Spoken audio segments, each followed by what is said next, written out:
Bom dia, meus irmãos e irmãs, a graça e a paz do nosso Senhor Jesus Cristo. Mais uma vez estamos aqui reunidos para, através dessa conexão, estudarmos a palavra do Senhor e hoje iremos trabalhar o tema da adoção, que é o capítulo 12 da nossa Confissão de Fé Batista de 1689. Você pode, como eu já disse em outras edições, você pode acessar essa confissão por meio da internet, você baixa ela no Google, tem ela tanto no formato com as referências bíblicas apenas, como também com o próprio texto bíblico incluso na confissão de fé, tá bom? Então, nós vamos dar sequência e hoje a nossa temática será a adoção. Então, o que nós aprendemos da palavra de Deus através dessa temática da adoção? Se não, vejamos. A primeira lição que nós temos é que em seu único Filho, Jesus Cristo, e por causa de Jesus Cristo, Deus é servido fazer participantes da graça da adoção todos quantos são justificados, né? Veja que o autor sempre faz um link com a lição anterior e anteriormente nós estudamos exatamente sobre a justificação pela fé, como Deus nos justifica em seu Filho Jesus Cristo e por seu Filho Jesus Cristo através das obras de justiça praticadas por Ele e que por meio da fé, por meio da graça, e mediante a fé, que não vem de nós, vem dele, é um dom que ele nos concede, nós somos agraciados pela justificação, né? Que é a atribuição da justiça de Cristo a nós, não nos fazendo ser justos, mas nos tornando justos perante o Pai. Então, nós vimos isso e hoje, a primeiro ponto dessa lição da adoção, ele já nos linka com tudo isso, quando ele diz que em Jesus, e por meio e por causa de Jesus, Deus é servido fazer participante da graça da adoção, todos quantos são justificados. Então, as pessoas que são adotadas pelo Pai por meio de Cristo e em Cristo, são as mesmas pessoas que foram justificadas, que são as mesmas pessoas que vivenciaram o chamado eficaz e que também foram eleitos e eleitas, predestinados e predestinadas à salvação, não é? Então, veja que uma coisa está ligada à outra ou que uma coisa determina a outra. Então vejamos o que a palavra de Deus, né? Nós temos aqui dois textos, então vamos ver o que é que esses textos nos falam sobre essa temática. Primeiramente, Efésios capítulo 1, verso 5, que diz: e nos predestinou para ele, para a adoção de filhos, por meio de Jesus Cristo, segundo o beneplácito, ou seja, a aprovação de sua vontade. Então, exatamente aquilo que eu disse, que uma coisa está conectada à outra. O propósito de nos predestinar foi para sermos seus filhos por meio de Jesus Cristo. E isso segundo o beneplácito de sua vontade, e aqui a gente vê o aparecimento da ideia do decreto de Deus, que seria o beneplácito de sua vontade. Gálatas capítulo 4, verso 4 e 5 nos diz que, vindo porém à plenitude do tempo, Deus enviou seu Filho, nascido de mulher, nascido sob a lei, para resgatar os que estavam sob a lei, a fim de que recebêssemos a adoção de filhos. Então, mais uma vez, a ênfase de que o propósito da salvação foi exatamente nos reconduzir a um estado de filiação. Não é? Esse foi o propósito divino na salvação. Por essa graça, eles e elas são recebidos e recebidas no número dos filhos de Deus. Ou seja, quem são os filhos de Deus? são todos quantos foram alcançados pela salvação, justificados, responderam ao chamado eficaz, ou foram alvo dele, né? Faziam parte do decreto de Deus, foram justificados e por isso são considerados filhos de Deus e filhas de Deus. Então, todos os filhos e filhas de Deus serão justificados no seu Filho Jesus e incluídos no rol de filhos. Então vejamos os textos, né? João 1,12, mas a todos quantos o receberam, deu-lhes o poder de serem feitos filhos de Deus, a saber, os que creem no seu nome. Ou seja, todos quantos receberam Cristo por meio da fé,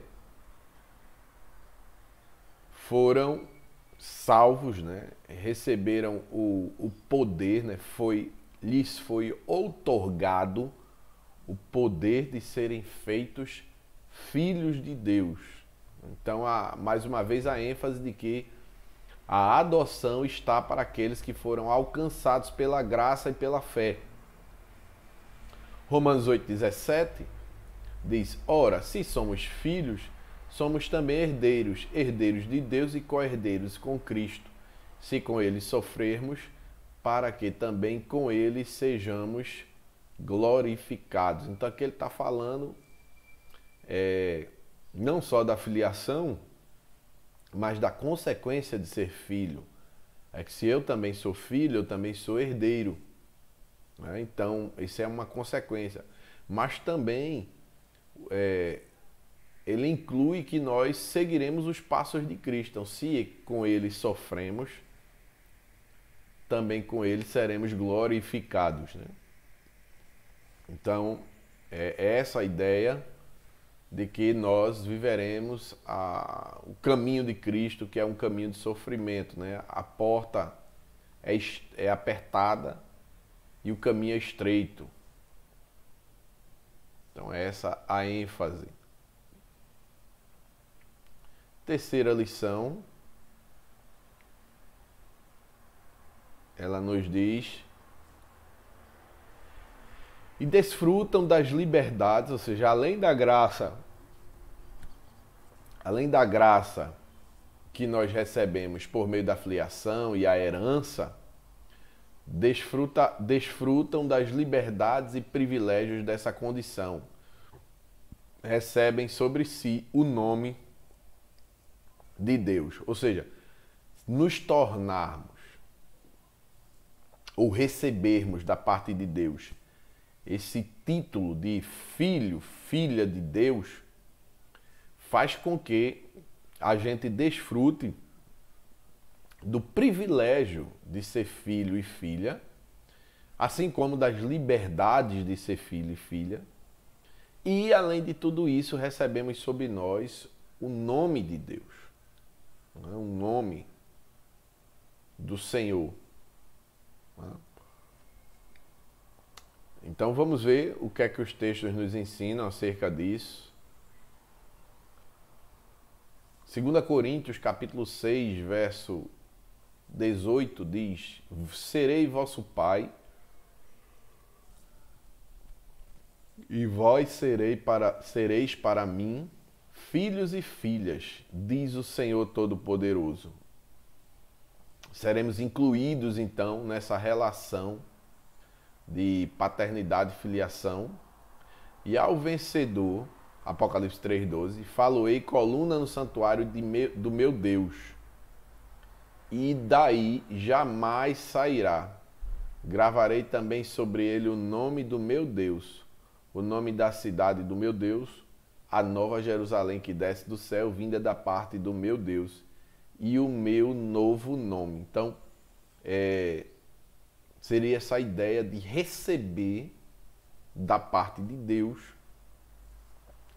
um novo nome de Cristo, né? É essa ideia de adoção. Por exemplo, nós tínhamos o costume e ainda temos o hábito, o telos, o ethos, quer dizer, o ethos, né, hábito, de quando registramos os nossos filhos, nós lhes concedemos o nosso nome, né? E isso faz com que, quando ele estiver em qualquer ambiente público utilizando seu nome, aquela parte do nome que faz referência ao nome dos pais remeta o filho aos pais, né? Então aqui é a mesma ideia, nós recebemos em Cristo um novo nome, né?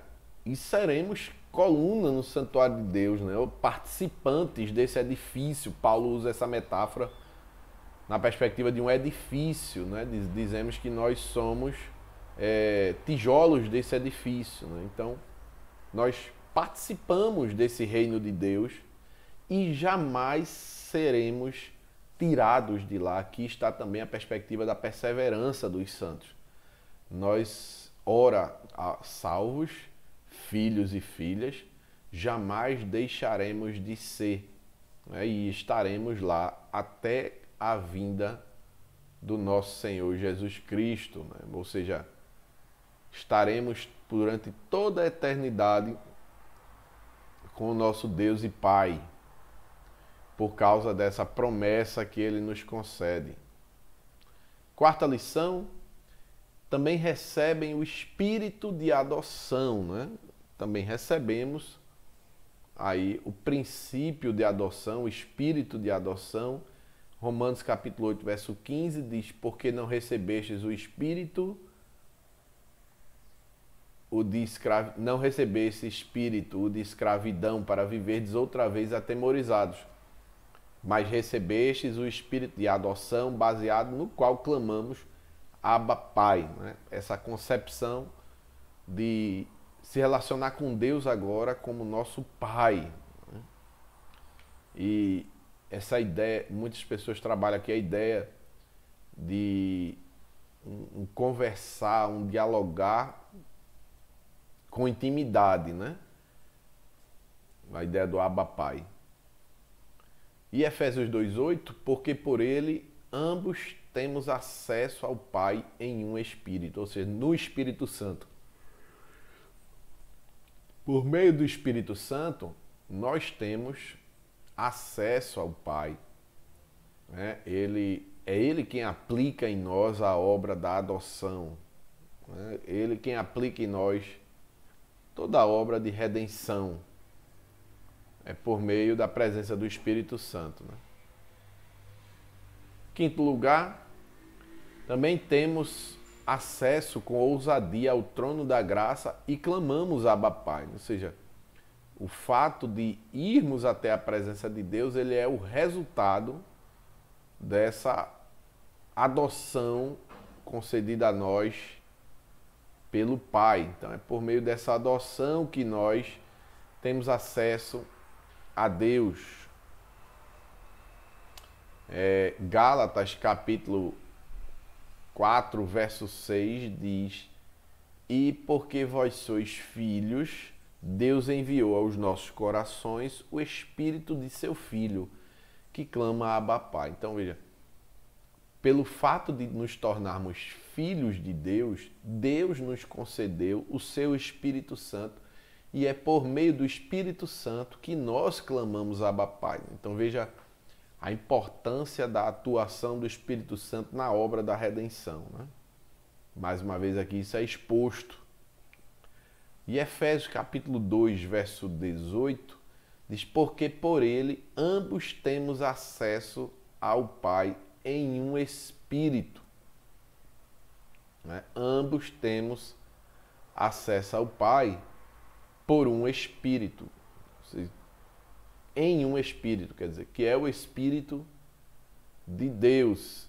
E aqui eu poderia também acrescentar o texto de Hebreus capítulo 12.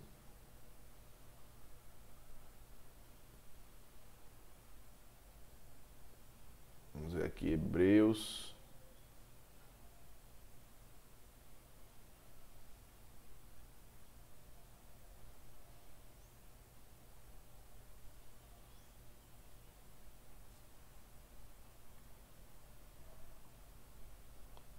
aqui a referência.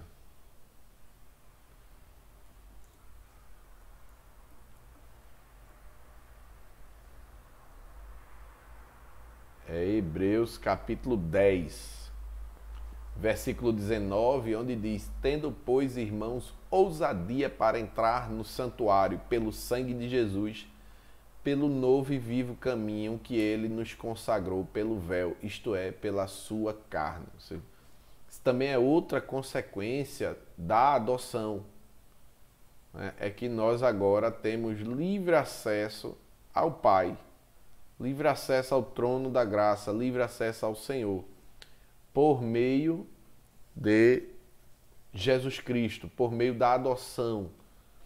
Nós agora não temos mais nenhum impedimento entre Deus e nós e entre nós e Deus. Nós podemos e devemos estar em comunhão com Ele. Também recebemos compaixão.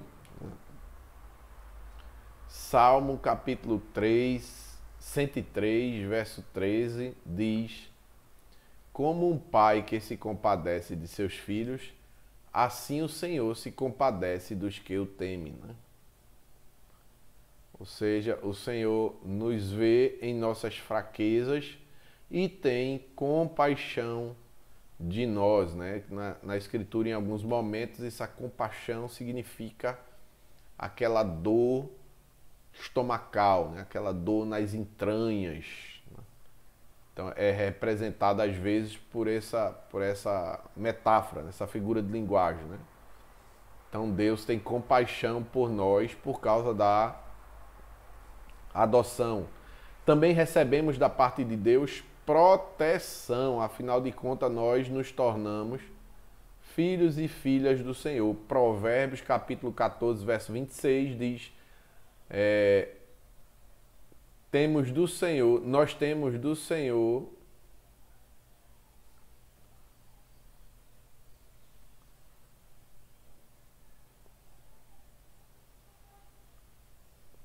deixa eu ver aqui, que o texto aqui está meio estranho, a minha versão. Deixa eu procurar aqui uma versão melhor. 103, verso 13.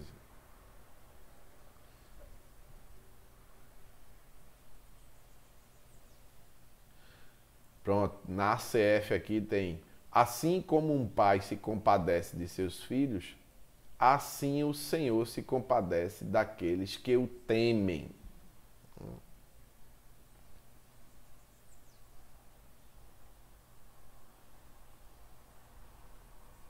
Ah, mas é a versão de Provérbios, esse foi o texto anterior, desculpe, gente.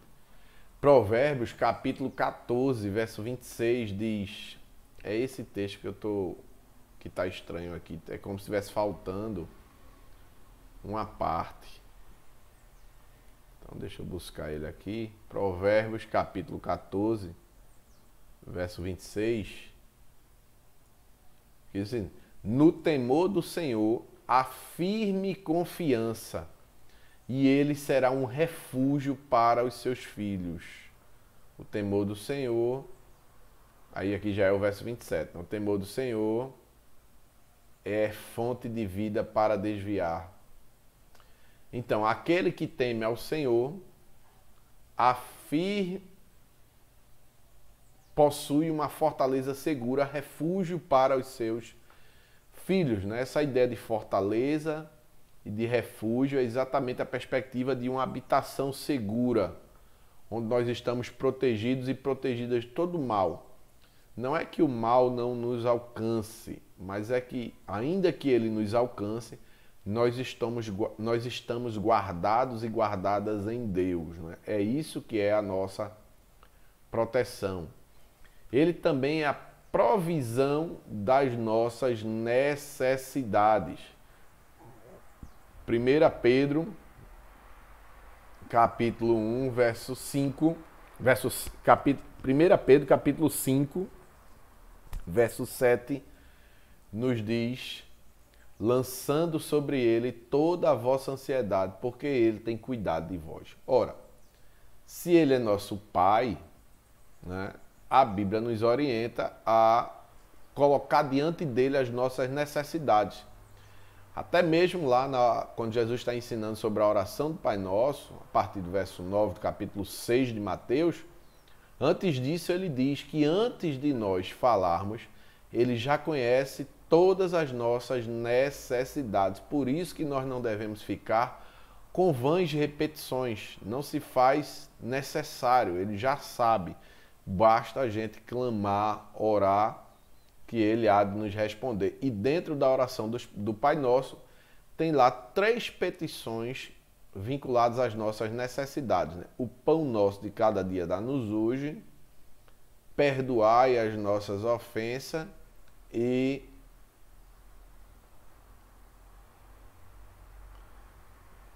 nos livrai do mal. São 3 petições, né, que estão incluídas lá para mostrar na oração modelo que nós devemos clamar a Ele apresentar a Ele as nossas necessidades e que Ele, como um Pai, nos responderá. Então está lá para a gente aprender essa vivência de oração. Nona consequência é que são castigados por Deus como por um pai, ou seja, da parte de Deus a gente não tem apenas coisas boas digo, em nossa ótica, né? O castigo, por mais que seja necessário e corretivo e que produza fruto bom depois de ocorrido, no momento ele é doloroso e por ser doloroso, às vezes nós não gostamos, né? Mas ele é necessário. Hebreus capítulo 12, verso 6 diz: porque o Senhor corrige a quem ama e açoita a todo filho a quem recebe.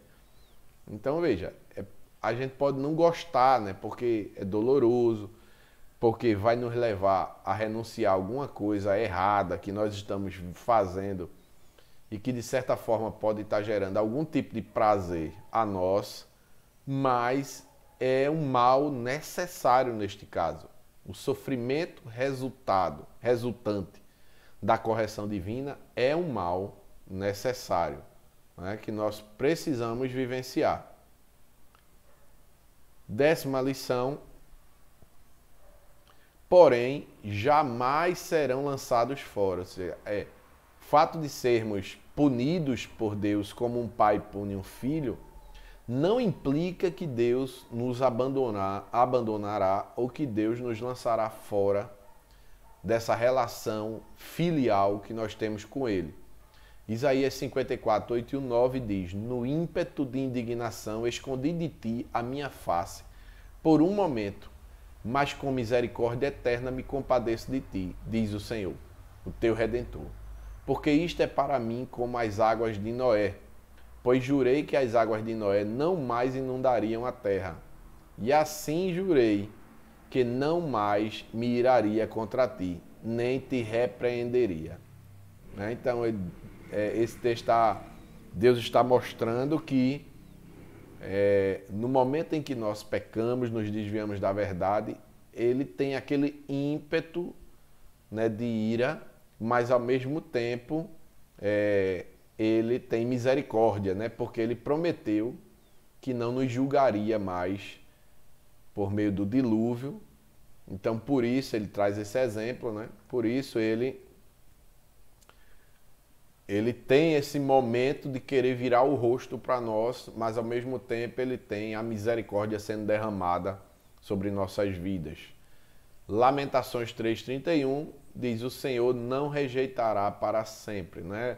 E Jeremias está aqui no contexto de contemplar Jerusalém destruída por causa do pecado do povo, como juízo de Deus, mas ao mesmo tempo Deus prometendo que jamais rejeitará para sempre o seu povo. Então, a mesma coisa acontece em nossa vida quando a gente se entrega à prática do pecado, ou de um pecado específico.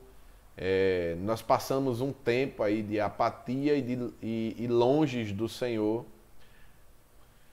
e Deus nos conserta nesse vale da escuridão, né, ou nesse vale da solidão, justamente para que tenhamos a nossa comunhão restaurada com Ele. 11ª lição: pois estão selados para o dia da redenção. Isso é o fato de Deus não nos abandonar, não nos rejeitar para sempre, é porque Ele mesmo nos selou com a sua promessa, não é? Nos selou com a presença gloriosa do Espírito Santo. E isso garante que nós somos do Senhor e que jamais deixaremos de ser. Efésios capítulo 4, verso 30 diz: e não entristeçais o Espírito Santo de Deus, no qual fostes selados para o dia da redenção. Ou seja, ora selados, selados para sempre. Né? Até mesmo se você fosse... Hoje a gente não usa muito a postagem de cartas, mas eu já trabalhei nos Correios durante 3 anos da minha vida, e quando a gente pegava um selo e colava numa carta, não tinha como tirar aquele selo sem violar o envelope, né? Ou o próprio selo. Então, uma vez você colando o selo na carta, você só conseguia tirar aquele selo da carta ou se você rasgasse o selo ou se você rasgasse a carta. Né? Então, estou usando essa figura, essa metáfora para mostrar essa relação da inseparabilidade do Espírito Santo em nossa vida quando ele já está em nós. Então, se Deus nos salvou, nós permaneceremos salvos até o fim. Se ele nos selou, permaneceremos selados até o fim. E é por isso que Paulo nos exorta, aqui em Efésios, a não entristecermos o Espírito, né? E a permanecermos nele vivendo para a glória de Deus. Tá certo? Mas isso não implica que ele nos abandonará. 12º lugar, e herdam as promessas na qualidade de herdeiros da salvação eterna. Que a gente já viu antes, né? A ideia da herança, a consequência da filiação. E aqui, mais uma vez, tem essa mensagem ratificada a partir de Hebreus, capítulo 1, verso 14, e o 6,12, que diz: não são todos eles espíritos ministradores enviados para serviço a favor dos que hão de herdar a salvação. Ou seja, além de termos a palavra, Hebreus nos diz que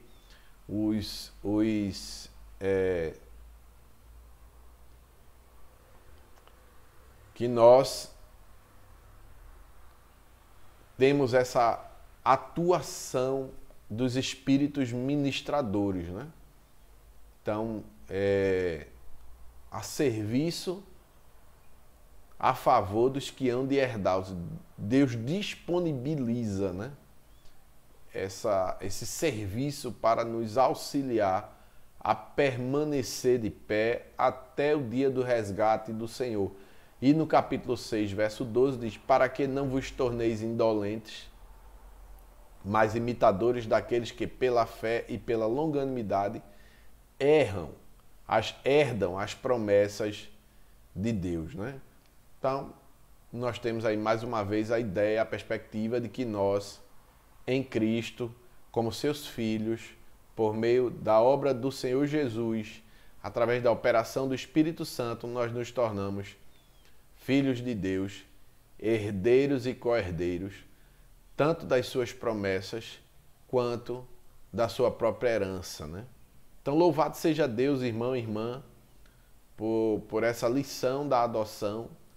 Na próxima semana, continuaremos o estudo da nossa confissão de fé. E eu desejo para você um excelente domingo, debaixo da graça do Senhor, que à noite possamos estar juntos para cultuar coletivamente, né? Presencialmente e também no formato online. Deus te abençoe, fique em paz em nome de Jesus.